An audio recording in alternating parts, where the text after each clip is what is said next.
Hi, everybody. It's Mr. Stager. I wanted to share with you a few pointers today on um, sharing your evidence of learning using our evidence submission form that we've created for science. It's a tool that you'll find real easy to kind of manage what you're turning into me, and it's efficient for me to be able to give you some feedback on multiple things at once. So the what is evidence? I guess So when you're trying to learn something in science, we've got these learning targets that we're expecting you to touch base on and to understand by the end of the year. So what I'm asking you to do for me is to provide me with evidence to prove to me that you've mastered or understood those learning targets, that you comprehend what we're trying to understand in the science focus for this year. Evidence is something that gives me proof or a reason to believe, in this case, that you've met those learning targets. Okay? So the stronger your evidence, the more likely I am to believe that you've met it, and the more likely I am to say, hey, you know what, you've mastered this, you understand this, let's move on. So why do we submit this? Well, it's something that, again, we talked a little bit about, or we'll talk a little bit about in why we have learning targets. But in this slide, I want you to think about how you can go to several different classes: social studies, reading, literacy, math, art, STEM even, and any of those classes, you could meet science targets. And I'll give you a couple examples here.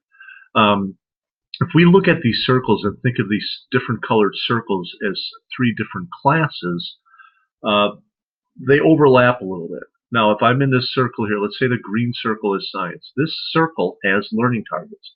In science, I want you to understand certain things. In this class, you understand other things, and in this class, you understand some other things. But in many cases, what different classes hope you understand within the class, they kind of overlap. So I'll give you an example. Let's say the red is math, green is science. Science loves data. They love numbers. They analyze numbers. They make sense of numbers. They create new meaning and knowledge from these numbers. Math, strangely enough, is all about numbers. So you may have an experience in math where you're doing statistics. You're studying numbers and making sense of them. Now, it's funny because in science, we actually have a learning target or two that wants you to be able to show these numbers and what they mean, and maybe like a graph, or have an interpretation of trends or patterns. So that place where they overlap, those are targets in both classes that you can meet doing one thing. So it's a real efficient way to meet multiple learning targets in different classes doing one project. And if you're really lucky, you may even overlap with a third. So you've got one thing here that overlaps with all these classes. Outstanding way to use your time, and actually a very rich and authentic way to learn things. So now, when you're submitting this evidence, you're going to have access to this form. I've actually got a link here in this slide you can click on at some point and bring this up and make a copy of it. And it's fairly simple. What you want to do in the first column is identify what target you're trying to meet. Keep in mind that we prefer that you meet multiple targets with different experiences. So in this example and the examples I've got later on, you'll see that I've got the student examples have several different targets. So identify the target you meet, and simply interpretation of data is abbreviated ID. The one means that this is the first target. Scientific investigation is SI. In this case, 2 and 3 are being met. Now, I didn't mention this before, but you'll note that the color of this background for both of these columns or rows also matches the different colors that I have on our learning target spreadsheet.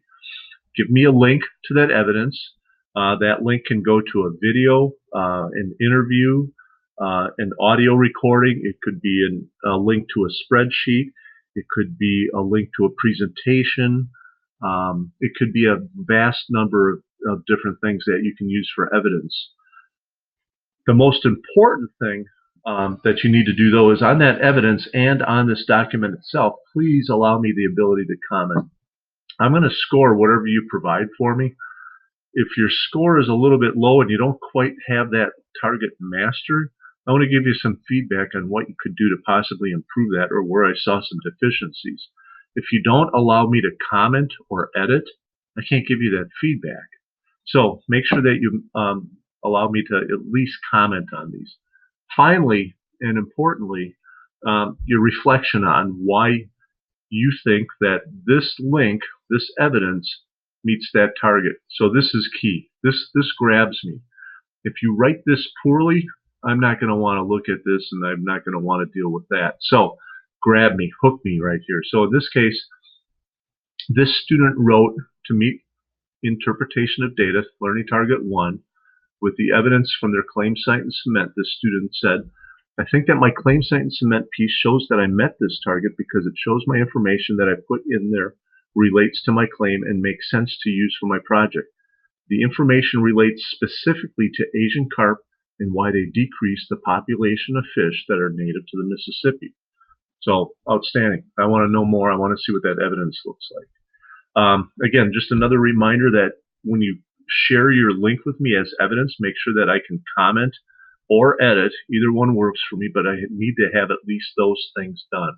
If you don't do those, I'm not going to give you any feedback. I've also provided for you a couple of examples. Both are outstanding examples of student work from last year. Please take a minute and go through them. And as you write your reflections, keep those examples in mind. All right. Thanks for listening. If you've got any questions, touch base with me, and I would be more than happy to talk with you.